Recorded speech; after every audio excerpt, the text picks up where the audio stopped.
Okay, hello YouTube. Welcome to Backstory, the podcast where we talk about books that have been created by Sterling and Stone and what went into the creation of them and everything like that. And today we're talking about Shadeborn, the fourth book in the Nightblade Epic, which comes out in just 4 days. 4 days until Shadeborn releases. Yay. Oh my god! So that's very exciting. And as per usual, we have started the YouTube stream, and now we will start the audio stream. So you will hear that. You will hear a different version of that intro again of them in just a moment, like that. Thank you for being patient, YouTube. Here we go. Hello and welcome back to Backstory, the podcast where we talk about the creation of Sterling and Stone's. Wait, I suck, but I think it started before you. Oh, no problem. Did. So. Again, thank you for your patience, YouTube. It's just bonus content, YouTube. It's an extra. All right. So I'm going to do this again, and I'll wait until it says 1 before holding up my hand. Okay.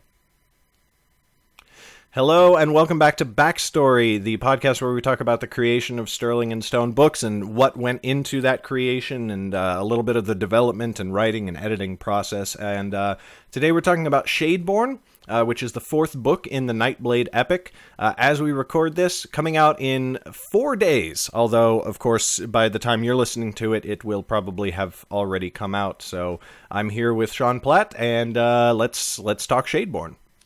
Yeah, this was an odd one for me because I'd say it was the best, but I don't know if it actually is the best. It was the one that I got to be a part of before it was a book. Right. And so it was the most unique for me because I got to see the beats before they were a story. Instead of, everything else, I saw the beats before I went back into them, but they were like reverse beats at that point. Right. They're you stick really close to your beats. So it was like reading the cliff notes of the book.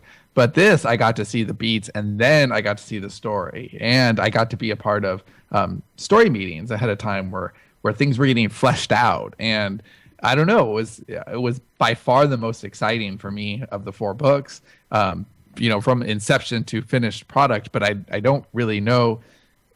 I'm too close to it. Like, for me, it's my favorite, but I don't know if that's because it's the best or because certainly, and we've talked about this on the other 3 backstories, it's the one where the camera goes all the way back. Right. And we finally get to the high seat, and we see the high king, and there's just so much more world there. And that's just, I think, really rewarding for a reader. And by the time I hit Shadeborn 2, I was really into the story because I'd spent so much time in the first 3 books and then went right into Shadeborn.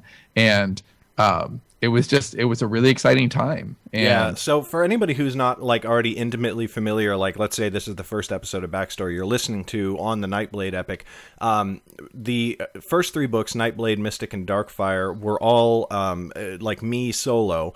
And then after Darkfire, Sean and I decided to join forces and create legendary books. So Shadeborn was created from the beginning as us together, working on the beats, working on the first draft and the editing process and everything. And so while a lot of what the story consists of and what happened was already set up by the books that I had, that had already been published and which we were just editing and revising, a lot of it was shaped and created by the 2 of us together. And I really do think that it came out much, much stronger because of that. The biggest thing that I remember us going over, unless I'm forgetting something, but the biggest thing that I remember us going over when we were creating the story was Rogan. Right. Figuring him out, because when I originally did the outline and wrote the beats and everything, I was worried that he was just kind of a little bit flat, like just another Triskin from Darkfire. Well, no, I think what you said, or maybe I said it, I don't remember it, but it was in the conversation where we basically said it can't be Mace Windu. That's what we don't want is Mace Windu, because Mace Windu is remember before you actually saw episode 1 and you saw the trailers, and Mace Windu was just gonna own it. Yeah, right. Samuel L. Jackson as a Jedi. Oh my God, this is gonna be the best thing ever. And then, he just sort of Oh wait, oh I said that wrong. I actually meant Darth Maul, but yes, Mace Windu is the same thing too. Oh, I think Mace Windu is more appropriate because Darth Maul was like, I don't know, like But he wasn't Darth Vader. Like he just wasn't. Like no, he was, that's true. That's true. He's got the Darth name, and it's the first other Sith that we see, right? And he's got the two-sided lightsaber. And while that was all awesome, like that's all there was. Yeah, all like, he was a cool fighter. Yes, there wasn't depth to him, and I think Rogan could have been that. He could have been Mace Windu / Darth Maul, like a something cool to look at, but just one layer deep. Yeah, exactly. And that like wasn't appropriate because it was. I think it was sort of easier to build Tristan from Darkfire up in the space of time that I had because he was a one-off. He was the villain of the week and not a recurring character. But Rogan is going to play a large part, not just in Lauren's story, but in like many other people's. Yeah, you had to establish him. You couldn't throw everything at the reader and then it's okay because he's dead. Yeah, right. You had to make him someone who's worthy of a return trip. But then if you don't throw everything at them, then how do you balance him not feeling flat against when held up against Tristan, because Tristan was so like right off the bat people were like, oh my god, he's so evil and so like badass and everything, and like you can't go as far, but you also don't want to make him weak. And the whole solution that we came up with having him be more of a higher up than Tristan was, and also sort of he's not just a captain, but he's also like kind of a recruiter. Like he doesn't just destroy a city, he goes through, kills everybody, takes the city, but he leaves the children alive and basically brings them in as like and raises them into being more shades, which is sort of like I don't know, it has some parallels in other storylines, but it's like if you think about it, like that is something that might seem short-term foolish, but it's actually thinking long-term. Because like as we've seen in Darkfire, the majority of the shades and whatnot, they're just dudes. It's like, hey, fight for us, right? But this is family, right? This is right. If he creates family, he creates loyalty that's just so deep. Yeah, and that makes a lot of sense. And there was also the I thought that was something great that came from story meetings. I also really like the whole what if they think they're doing this, but they're actually doing that. And I think that really helped to frame just kind of the narrative and give that surprise, because when that comes at the end and the characters all realize, So this is a good moment to just jump in and remind you that if you're listening to this, you should have finished Shadeborn, because we're going to spoil things. We're going to spoil the ending. We're going to spoil major plot developments. Okay. So and the comparison that you gave me was it's the Die Hard moment. It's the Nakatomi. We call this the Nakatomi. Right. Nakatomi Plaza, right? You're watching Die Hard and it's like, okay, but the whole time you're sitting there, okay, well they're just going to cut the power to the building. Like they're going to do that. Like that's always just sitting there, and it's like, okay, these things are exciting things are happening, but they're just going to cut the power at some point, and then like what's the purpose of all this? And you're sort of so it feels, each moment up to that point feels a little bit less fulfilling while you're watching it. But then when you realize that Hans Gruber wants them to turn the power off the entire time, it not only makes that moment so much more awesome, but it like retroactively makes everything that happened before more awesome. And so that was the moment when they're on the seat and they realize that they were supposed to reach the seat, that the Shades wanted them to warn the High King so that she would send her army and the Mystics away from the seat so that they could then swoop in and destroy it. Yeah, and what I love about that is that it's not just, it makes everything more exciting, and now the High Seat is in a lot of danger, but it also very subtly says, okay, this enemy is so much worse than you thought they were, because they play a long game and they're so much smarter than, because reading through Darkfire, you could make the mistake, and it would be a mistake, but a reader could make the mistake that the Shades are just brutes, right, like they're just brutish, right? Tristan is a kind of a brute, right? And these are all like, they've got their fortress, and they've got their minions with the harpies and right, like they're just Totally. there's something kind of brutish and like in Lord of the Rings, the ogres, right? Yeah. The ogres are not intelligent; they're brutes. You're They're talking just about the trolls or the orcs? all of them, Yeah. right? Aren't Yeah. it's brute force. Yeah. It's just we are dark minions of evil. Right. And that's kind of how the shades come off in Darkfire a Right. bit. But now you realize, oh, okay, the world is in trouble. Yeah. The Nine Lands are in a lot of trouble because this is an intelligent enemy. This is not somebody who just they wanted you to think this, but it was really this other thing the whole time. And I think that sleight of hand did a lot for Shadeborn the story, but I think it did even more for the world and Right. even for what you're setting up eventually for your big umbrella series. It's just there's a lot more layers there, and I think that my favorite thing about this book by far is that we started to peel the onion. Yeah, and it also, like, one thing that I was trying to communicate with that, and one thing that's brushed over in Shadeborn just a little bit because like they don't have time to deal with it, but the Kingdom of Dol Moon joins in the attack on the High King seat. Like, that's a big fucking deal, like an entire kingdom. Like, and this goes into some of the lore and backstory that like hasn't been expressly put in the books, but which is in the world building for this. Is the reason that there are 9 kingdoms, 9 lands, right? Is that if a kingdom ever decides, I want to be the High King, I want to rule all the others, and they say, okay, let's go attack the High King's seat, right? The High King has the ability to go to the other kingdoms and say, if you wipe them out, you get part of their land. Like, so if Dol Moon opens up in rebellion, she can go to Feldamar and to Idris in the south and say, take out Dol Moon, and you get the top half of their nation, and you get the bottom half of their nation. Like, that's sort of like the political system that exists, right? So sounds fair, right? So it's like, okay, but if they've decided to join in this attack, then there must be, like, it's not just like some guy ran into the ramparts and was like, let's go attack the seat, and everybody was like, ha, and they all jump in their ships and attack. They must be thinking that there's some thing in it for them as well, that they are going to get some benefit out of doing this. Otherwise, why would they do it? And it also highlights that, and like the ramifications of that are going to start getting, like, that's going to be one of the first big questions in the next Nightblade book is why would they do that? Don't they realize that they're absolute, like, that's the stupidest thing that they could do, that like now the High King, the King of Dol Moon is going to be overthrown like immediately.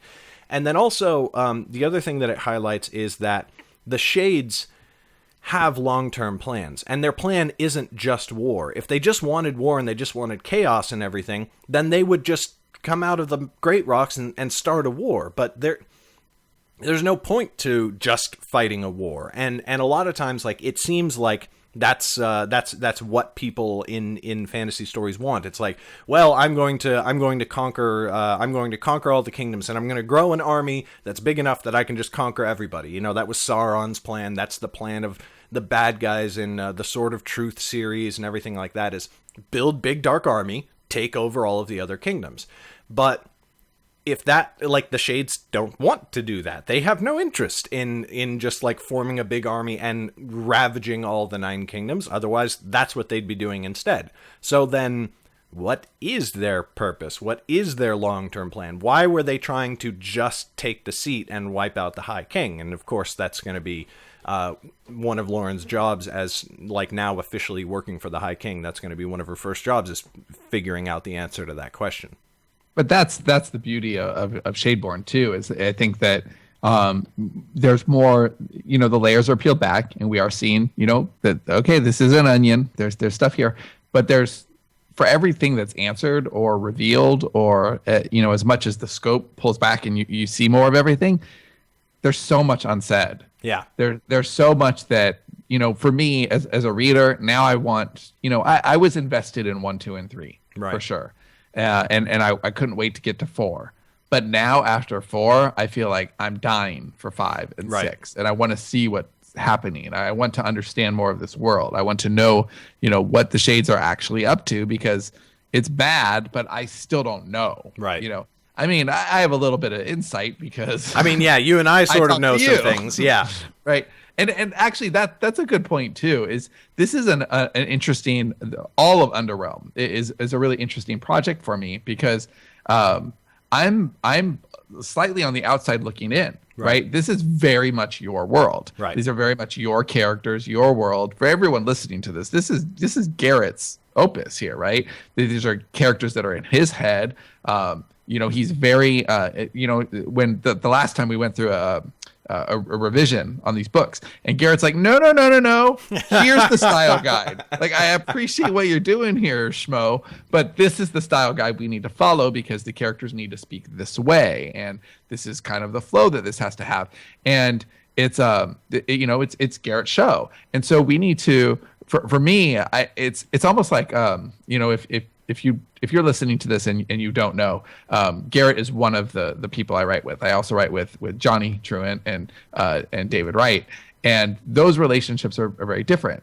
So with Dave, it doesn't matter, but like a lot of times I'll give Johnny a package, for example, and he'll start writing stuff and he'll say, okay, I just felt like you put this in the beats, and so I had to be reverent of it, right? I had to, because you said the character should do this, I made sure that they did that.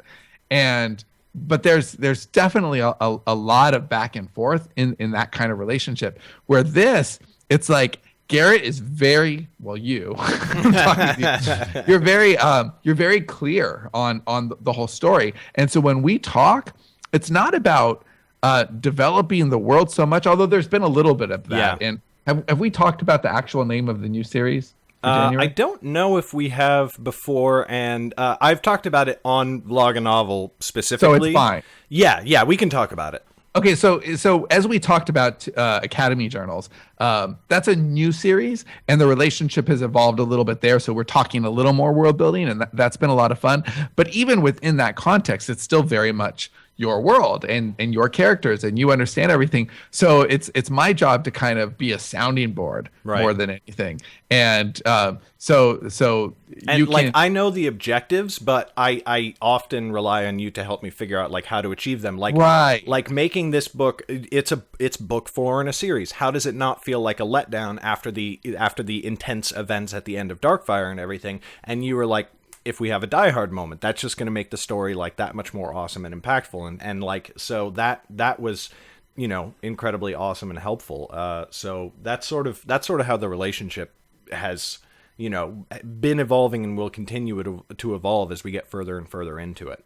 Which is really fun. And I think that's when you make great art. And I mean, the Sterling and Stone ethos, that's what it is, right? It's collaboration. Right. Like 95% of what we do is collaborative work.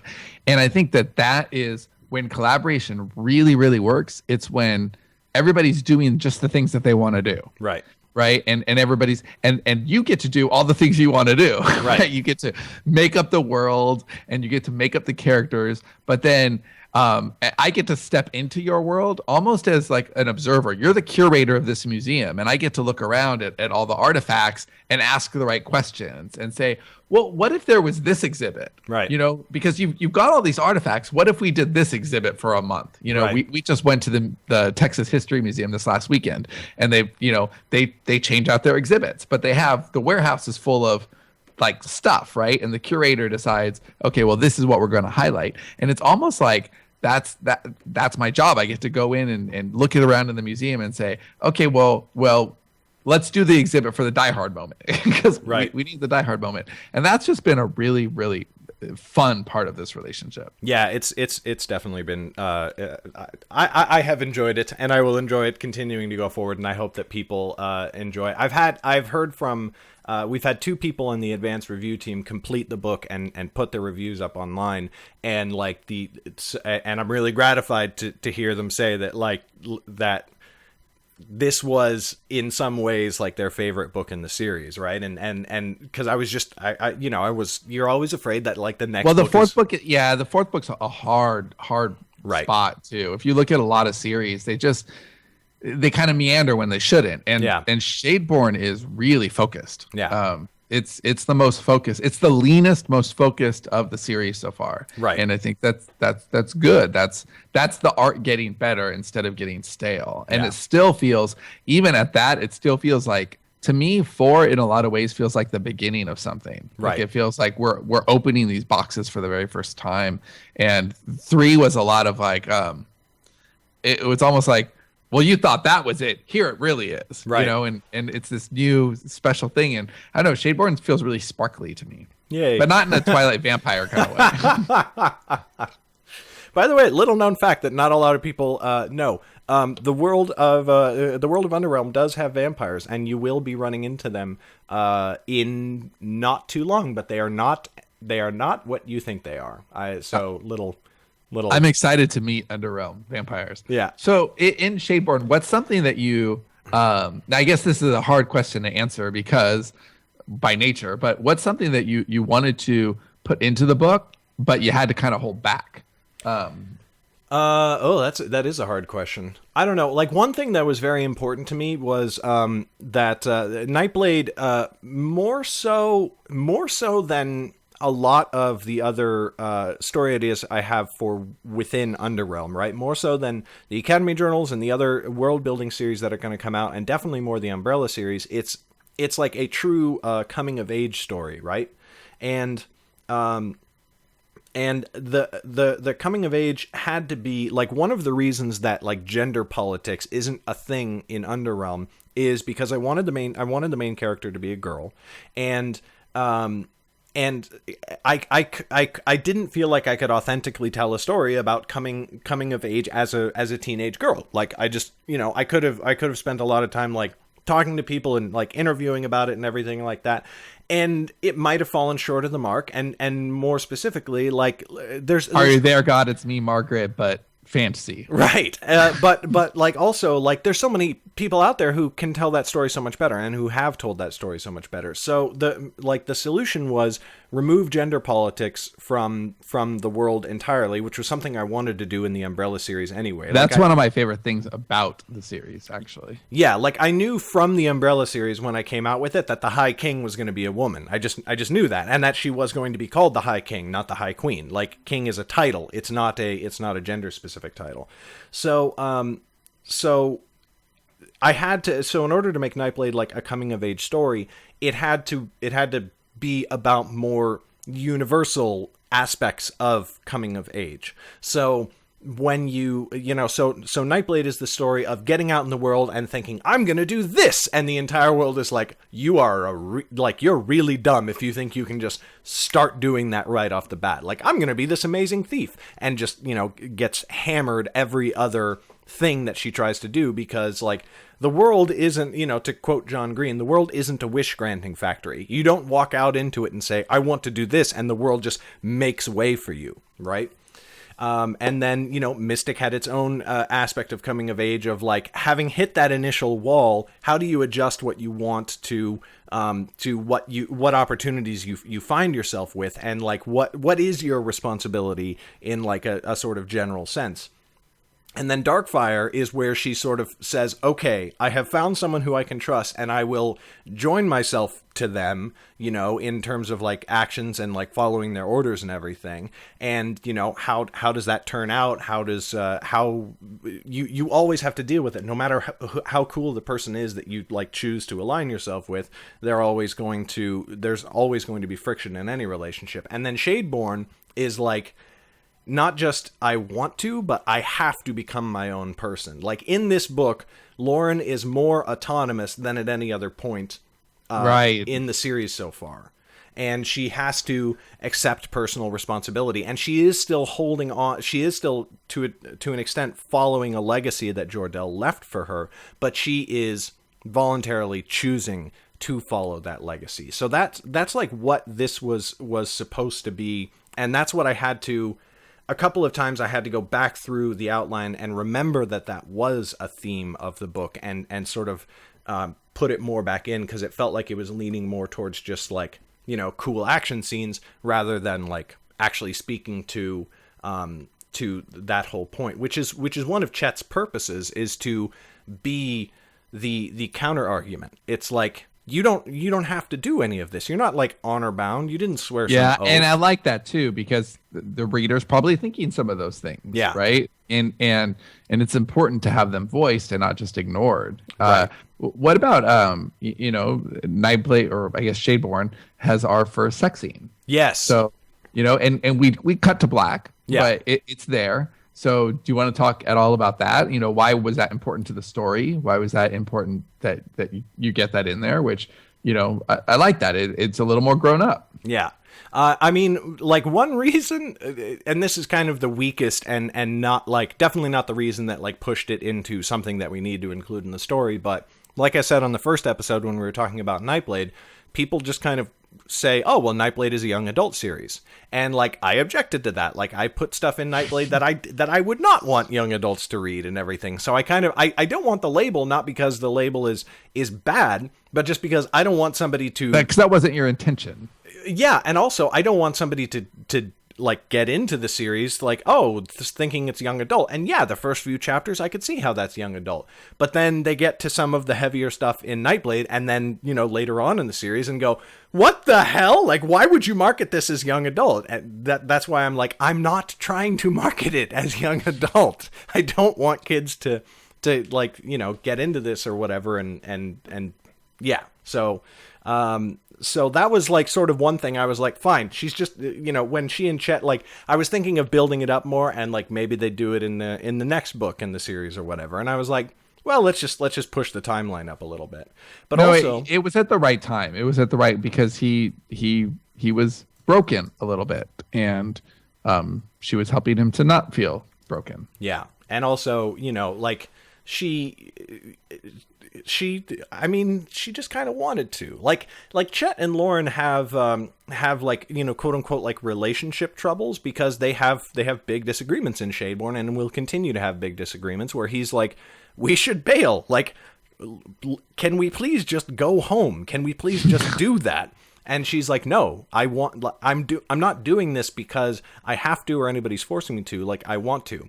And that I think is like, I just don't want to have.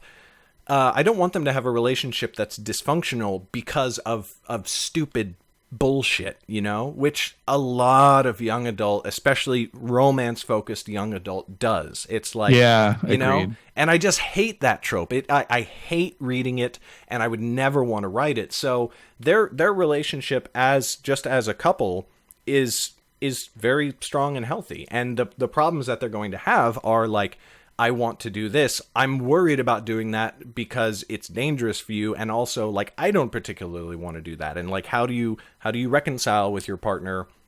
I want to do this. I do not want to do this. And that's only going to become more and more so, because this is the first book where we actually learned who the big bad is. This is where we learned about the necromancer and the life mage.